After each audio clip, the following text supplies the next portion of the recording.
एक बहुत ही इंटरेस्टिंग हदीस है जिसमें रसूलुल्लाह सल्लल्लाहु अलैहि वसल्लम ने फरमाया था कि क़यामत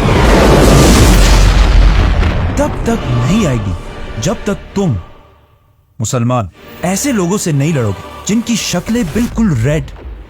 लाल होंगी, उनके नाक बिल्कुल फ्लैट होंगे, उनकी छोटी छोटी आंखें होंगी और चेहरे बिल्कुल शील्ड्स की तरह फ्लैट होंगे और जिनके जूते बालों से बने होंगे। नाउ रसूलुल्लाह सल्लल्लाहु अलैहि वसल्लम ने इस हदीस के बाद अपनी वफात तक पूरे अरब को फतह कर लिया था और मुसलमानों की एम्पायर पूरे अरब में फैल चुकी थी, जिसके बाद खिलाफत राशिदा के 30 सालों में अबू बकर, उमर, उस्मान और अली की खिलाफत में मुसलमानों ने पहली बार अरब से निकलकर इंसानों की तारीख की सबसे बड़ी एम्पायर बनाई और पहली बार मुसलमान दुनिया के सुपर पावर बने। लेकिन सिर्फ 30 साल हुकूमत के बाद खिलाफत राशिदा खत्म कर दी गई और खिलाफत एक खानदान बनु उमैया के कंट्रोल में आई, जिन्होंने फिर मुसलमानों की इस एम्पायर पर 90 ईयर्स तक हुकूमत की और इसे राशिदून खिलाफत की इस साइज से बढ़ाकर इतने इलाके तक पहुंचा दिया। उमैया खिलाफत ने इतने बड़े इलाके को तो फतह कर लिया था, लेकिन बनु उमैया की खिलाफत में एक बहुत बड़ा मसला था कि ये खिलाफत सिर्फ और सिर्फ अरबों की थी, जिसमें नॉन अरब लोगों की कोई हैसियत नहीं थी। इस हद तक अरब कि इतनी बड़ी एम्पायर के बावजूद अरब हमेशा इस पूरी एम्पायर में बाकी अवाम से बहुत कम मिलते थे और किसी नॉन अरब को अरब से शादी करना इम्पॉसिबल था और बनु उमैया की गवर्नमेंट में सारे पोस्ट सिर्फ अरबों के पास थे। ये उसी तरह था जिस तरह आज यूएई और सऊदी में पाकिस्तानियों और इंडियंस को ट्रीट किया जाता है। इस सब से तंग आकर उमैया खिलाफत के खिलाफ उनके मुल्क के अंदर से ही बगावत हुई और एक और खानदान अब्बासियों ने खिलाफत संभाली, जो रसूलुल्लाह सल्लल्लाहु अलैहि वसल्लम के चचा हजरत अब्बास रज़ियल्लाहु तआला अन्हु की औलाद थे। अब अब्बासियों के टाइम पर ही मुसलमानों की ताकत अपनी पीक तक पहुंची, जिसे वेस्ट में इस्लामिक गोल्डन एज के नाम से जाना जाता है, जब बगदाद अब्बासी खिलाफत का कैपिटल दुनिया की सबसे ताकतवर सिटी थी। अब्बासी खिलाफत ने दुनिया की सुपर पावर होने के साथ साथ एक बहुत ही यूनिक काम किया कि उन्होंने अपने कैपिटल बगदाद के अंदर दुनिया की सबसे बड़ी लाइब्रेरी बनाई, जिसे हाउस ऑफ विजडम कहा जाता था, और इस लाइब्रेरी को दुनिया की बेहतरीन किताबों, स्टोरीज और पोइट्री से भर दिया, जिसकी वजह से दुनिया के सारे इंटेलेक्चुअल लोग, साइंटिस्ट, पोइट्स, आर्टिस्ट्स सब अपने इलाके छोड़कर यहाँ इस सिटी में जमा होने लगे। अब्बासी खलीफा ने इस हाउस ऑफ विजडम में एक पोर्शन ट्रांसलेशन के लिए बनाया ताकि यहाँ पर लोग बैठकर दुनिया के पुराने अजीम लोगों की राइटिंग्स को अरबी जबान में ट्रांसलेट कर सके। और जब ये ट्रांसलेशन शुरू हुई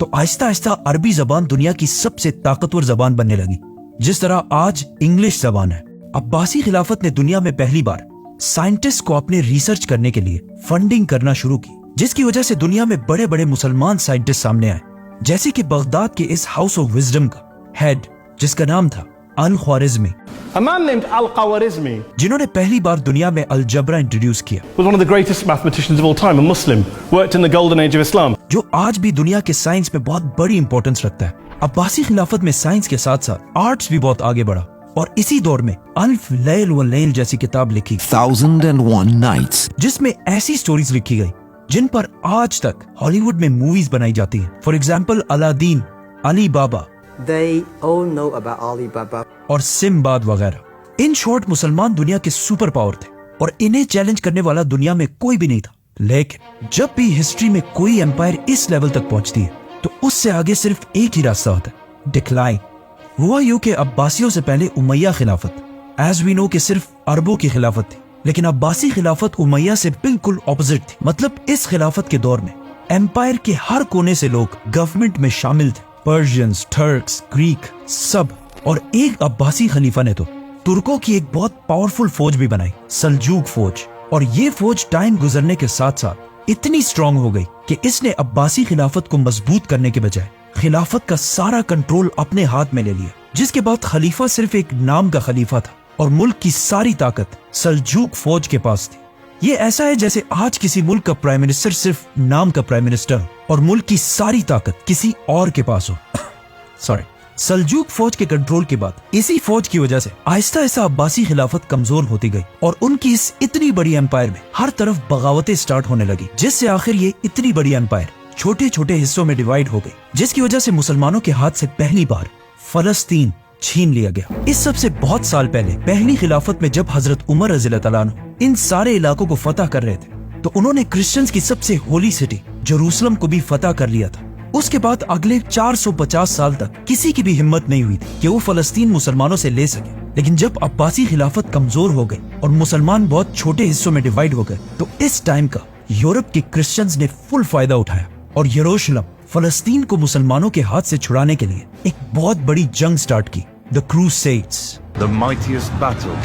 between Christianity and Islam. और आखिर 1099 में उन्होंने फलस्तीन और जेरूसलम फतह करने के बाद हजारों मुसलमानों, बच्चे, औरतें, बूढ़ों को शहीद कर दिया और उनके घरों को आग लगा दी। एक किताब में तो ये तक लिखा है कि क्रूसेडर्स ने मुसलमान माओं से उनके बच्चे छीनकर बड़ी बड़ी बिल्डिंग से नीचे फेंक दिए। मुसलमानों ने इन क्रूसेडर्स से भागकर घरों और मस्जिदों में छुपने की कोशिश की, लेकिन क्रूसेडर्स ने बजाय इसके कि उनको निकाला जाए, क्रूसेडर्स ने उन घरों को बाहर से आग लगा दी, जिससे हजारों मुसलमान जलकर राख हो गए। अगर आप सोचेंगे कि इतना जालिम कोई कैसे हो सकता है, तो आज भी फलस्तीन में यही सब कुछ एग्जैक्टली इसी तरह हो रहा है। क्रिश्चियंस के जुल्म से कुछ ही मुसलमान वहाँ से बच कर निकले और ये मुसलमान मस्जिद अक्सा से उस पुराने कुरान मजीद को भी अपने साथ लेकर गए जो हजरत उस्मान के दौर में लिखा गया था। इस सब जुल्म के बावजूद दुनिया में मुसलमानों का ऐसा कोई लीडर भी नहीं था जो फलस्तीन को दोबारा फतह कर सके। लेकिन फलस्तीन खोने के सिर्फ 40 साल बाद इराक में एक आम से सोल्जर नजमुद्दीन अयूब के घर में एक बच्चा पैदा हुआ। यूसुफ सलाहुद्दीन अयूबी के नाम से याद किया जाता है। सलाहुद्दीन अयूबी 25 साल की एज में अपने चाचा के साथ इराक छोड़कर इजिप्ट की तरफ गए और वहां आहिस्ता आहिस्ता बहुत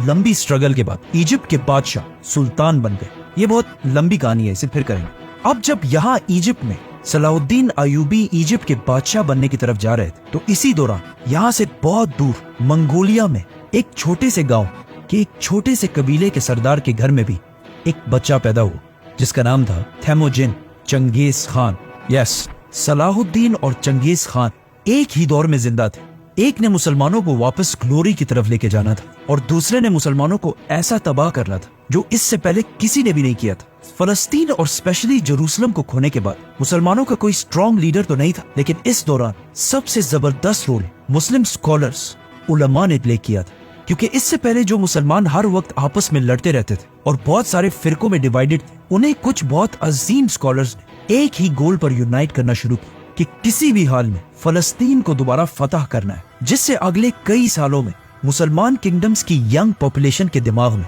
ये बात बहुत अच्छी तरह बैठ गई। लेकिन फिर भी मुसलमानों का ऐसा कोई एक लीडर नहीं था जो मुसलमानों को यूनाइट करके क्रिश्चियंस पर हमला कर सके। आखिर सलाहुद्दीन अयूबी ने इजिप्ट का सुल्तान बनने के बाद पहले तो क्रिश्चियंस के एक ग्रुप से डील कर ली कि अगले 10 साल तक बिल्कुल अमन होगा और हम एक दूसरे पर हमला नहीं करेंगे, ऑलमोस्ट सुलह हुदैबिया की तरह। इन 10 सालों को यूज करके सलाहुद्दीन अयूबी ने पहले मुसलमानों को यूनाइट करना शुरू किया और फिर आखिर इस सारे इलाके को फतह करने के बाद अब सलाहुद्दीन अयूबी दुनिया के सबसे ताकतवर मुसलमान बादशाह बन चुके थे और दुनिया के सारे मुसलमान फलस्तीन को फतह करने के लिए सलाहुद्दीन अयूबी की तरफ देखने लगे। उस जमाने के बड़े बड़े स्कॉलर्स ने भी सलाहुद्दीन अयूबी को सपोर्ट किया, जिनमें से सबसे बड़े स्कॉलर का नाम था शेख अब्दुल कादिर जिलानी। अब्दुल कादिर जिलानी उस वक्त दुनिया के सबसे इन्फ्लुएंशियल स्कॉलर थे, जिनकी सलाहुद्दीन अयूबी भी बहुत रिस्पेक्ट किया करते थे। आखिर सलाहुद्दीन अयूबी ने अपनी फौज लेकर क्रूसेडर्स पर हमला कर दिया और साल 1192 में जेरूसलम को मुकम्मल तौर पर फतह करके सिक्योर कर लिया। 1192 मुसलमानों की तारीख का बहुत इंपॉर्टेंट साल था, क्योंकि इस साल एक तरफ सलाहुद्दीन अयूबी ने इतनी बड़ी फतह हासिल की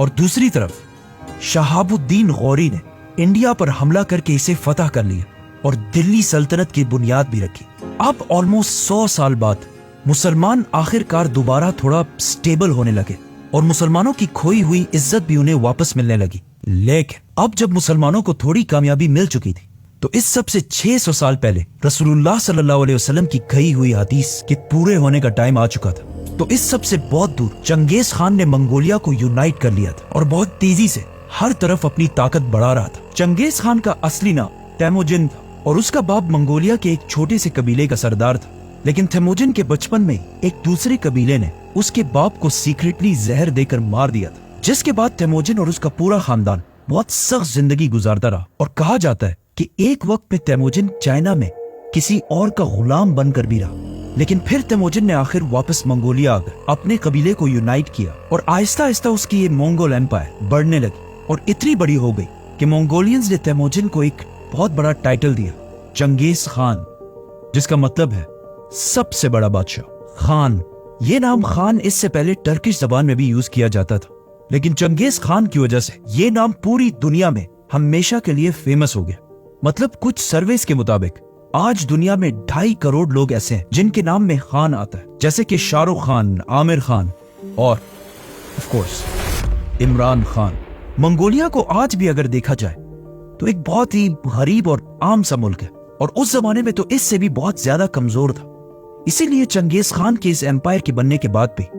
मंगोलिया के नेबर चाइना ने इसे सीरियसली नहीं लिया, क्योंकि आने वाले कुछ ही सालों में चंगेज खान ने चाइना की कैपिटल बीजिंग को फतह कर लिया, और पहली बार लोगों ने देखा कि चंगेज खान कितना जालिम है। और उसके जुल्म की कहानियां तो हम सब ने सुनी है कि वो लोगों के सर काट कर उसके पिरामिड्स बनाया करता था। लेकिन ये जुल्म चंगेज खान का कोई शौक नहीं था, इस जुल्म से उसे बहुत बड़ा फायदा था। मतलब उसने अपनी पूरी फौज को 10 आदमियों के ग्रुप्स में डिवाइड किया, और फिर 10 से 100, और फिर 100 से 1000, और 1000 से 10,000 के ग्रुप्स। नाउ चंगेज खान ने अपनी आर्मी के लिए एक रूल बनाया था कि हर 10 लोगों के ग्रुप में अगर एक बंदा भी जंग छोड़कर भाग जाएगा तो उसके ग्रुप के बाकी 9 लोगों के सर काट दिए जाएंगे, जिससे चंगेज खान की आर्मी के सोल्जर्स एक दूसरे को जंग से भागने ही नहीं देते थे, और जो भी भागने की कोशिश करता था उसे उसकी आर्मी खुद ही मार देती थी। इसके अलावा चंगेज खान ने जस्टिस का एक ऐसा सिस्टम बनाया कि अगर कोई भी इस एम्पायर में किसी दूसरे का घोड़ा चोरी करे और पकड़ा जाए, उसे उस एक घोड़े के बदले 10 घोड़े वापस करने होंगे, और अगर वो वापस ना कर सका तो सिर्फ उसे नहीं, उसके पूरे खानदान, बच्चे, बीवी, माँ बाप सबको मार दिया जाएगा। इस तरह चंगेज खान की ये जालिम एम्पायर बहुत तेजी से फैलने लगी, और आखिर मुसलमानों की एक एम्पायर ख्वारिज्म से टकरा गई। पहले तो चंगेज खान का कोई इरादा नहीं था कि वो मुसलमानों से जंग करे, इसीलिए उसने ख्वारिज्म के बादशाह की तरफ दोस्ती का पैगाम लेकर एक डेलीगेशन भेजा, लेकिन ख्वारिज्म के बादशाह ने उन सारे लोगों को गिरफ्तार कर लिया, जिसकी वजह से उन्हें रिहा करने के लिए चंगेज खान ने अपने एम्बेसडर को बादशाह की तरफ भेजा, लेकिन बादशाह ने उस एम्बेसडर का सर काट दिया। अब ये बहुत बड़ी बात, एम्बेसडर या मैसेंजर को कत्ल करना इस्लाम में और दुनिया के हर कानून में बहुत बड़ा जुर्म है। जब मंगोलिया में चंगेज खान को इसका पता चला तो उसे बहुत गुस्सा आया, और अब उसकी इज्जत का सवाल भी था, तो उसने अपनी सबसे बड़ी फौज 1 लाख की फौज लेकर ख्वारिज्म की तरफ रवाना हुआ, और यहाँ मुसलमानों और मंगोल्स के दरमियान अगले 100 साल की जंग शुरू हुई। चंगेज खान ने बहुत तेजी से ख्वारिज्म की इस पूरी एम्पायर को खत्म कर दिया, और हर सिटी को फतह करने के बाद वहाँ की सारी पॉपुलेशन के सर काट दिए, और फिर उनके पिरामिड्स बनाए, ताकि पूरी दुनिया को पता चल जाए कि चंगेज खान से फड्डा लेना कोई आसान काम नहीं है। चंगेज खान के हमले से पहले ख्वारिज्म एम्पायर, जिसमें आज अफगानिस्तान, उज्बेकिस्तान, ताजिकिस्तान जैसे इलाके हैं, इनकी आबादी 2 मिलियन 20 लाख के करीब थी, और चंगेज खान के हमले के बाद अब यहाँ की आबादी सिर्फ 2 लाख रह गई थी। मतलब चंगेज खान ने 18 लाख मुसलमानों को शहीद किया था। इन इलाकों को फतह करने के बाद एक दिन चंगेज खान ने सारे मुसलमानों को एक मस्जिद में जमा किया, और फिर खुद मिंबर पर चढ़ा और सारे मुसलमानों से कहा कि मैं तुम्हारे रब की तरफ से तुम पर अजाब बनाकर भेजा गया। इसके बाद मंगोलियन एम्पायर और भी बढ़ती गई, और ऊपर रशिया को भी फतह कर लिया। लेकिन उसी दौरान मंगोलिया में चंगेज खान फौत हो, और अपने बाद अपने बेटे उगुदाई को सबका बादशाह बनाया, और अपनी पूरी एम्पायर को अपने बेटों में डिवाइड कर दी। लेकिन चंगेज खान के जाने के बाद भी मंगोल एम्पायर हर तरफ फैलती गई, और आखिर बहुत साल बाद चंगेज खान के पोते हलाकू खान ने एक और बहुत बड़ी फौज तैयार की, और उसे लेकर बगदाद अब्बासी खिलाफत के कैपिटल की तरफ बढ़ने लगा, जो उस वक्त दुनिया की सबसे बड़ी और सबसे पावरफुल सिटी थी। अब चाहिए तो ये था कि उस वक्त के मुसलमान यूनाइट होकर मंगोल से लड़ते, लेकिन उस वक्त के मुसलमान इतने फिरकों में डिवाइड हो चुके थे कि मंगोल एम्पायर से लड़ने से ज्यादा वो एक दूसरे से डिबेट्स और मुनाजरों में ज्यादा इंटरेस्टेड थे। हलाकू खान ने हर तरफ से बगदाद को घेर लिया, और फिर आखिर 1258 बगदाद को मुसलमानों से छीन लिया और मुसलमानों के खलीफा को कत्ल कर दिया, जिसके बाद अब्बासी खिलाफत 500 साल तक हुकूमत करने के बाद हमेशा के लिए खत्म। बगदाद फतह करने के बाद हलाकू खान की फौज ने इतना खून बहाया कि कहा जाता है कि बगदाद में दरियाए फुरात का कलर मुसलमानों की खून की वजह से कई दिन तक बिल्कुल रेड, और रेड कलर के बाद यूफ्रेटिस रिवर का कलर ब्लैक हो गया, क्योंकि हलाकू खान ने बगदाद के हाउस ऑफ विजडम, जो दुनिया की सबसे बड़ी लाइब्रेरी थी, उसके सारे किताब जलाकर राख कर दिए और उन्हें दरिया में फेंक दिया, जिसकी वजह से दरियाए फुरात का कलर कई महीने तक बिल्कुल ब्लैक था, हिस्ट्री में मुसलमानों पर इतना सख्त टाइम कभी भी नहीं आया कि सिर्फ मुसलमानों को नहीं बल्कि इस्लाम की सबसे होली साइट्स को भी खतरा हो, क्योंकि अब्बासी खिलाफत को खत्म करने के बाद अब मंगोलों के सामने सिर्फ एक और सल्तनत थी, ममलूक सल्तनत। और अगर ये इसे भी हरा देते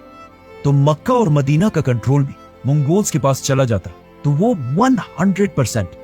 मक्का में काबा को गिरा देते। बट ऐसा नहीं हुआ। जब मंगोल्स बगदाद फतह करके आगे बढ़े तो ये देखकर इजिप्ट के ममलूक सुल्तान ने अपने जनरल बेबर्स के साथ मंगोलों से लड़ने का फैसला किया। सुल्तान को सबने समझाने की कोशिश की कि मंगोलों से लड़ना इम्पॉसिबल काम है, क्योंकि उस जमाने के लोगों और कुछ बड़े बड़े स्कॉलर्स ने भी ये कह दिया था कि ये मंगोल ही असल में याजूज माजूज और बस इसके कुछ ही अरसे बाद कयामत आने वाली, तो इनसे जीतना नामुमकिन है। लेकिन फिर भी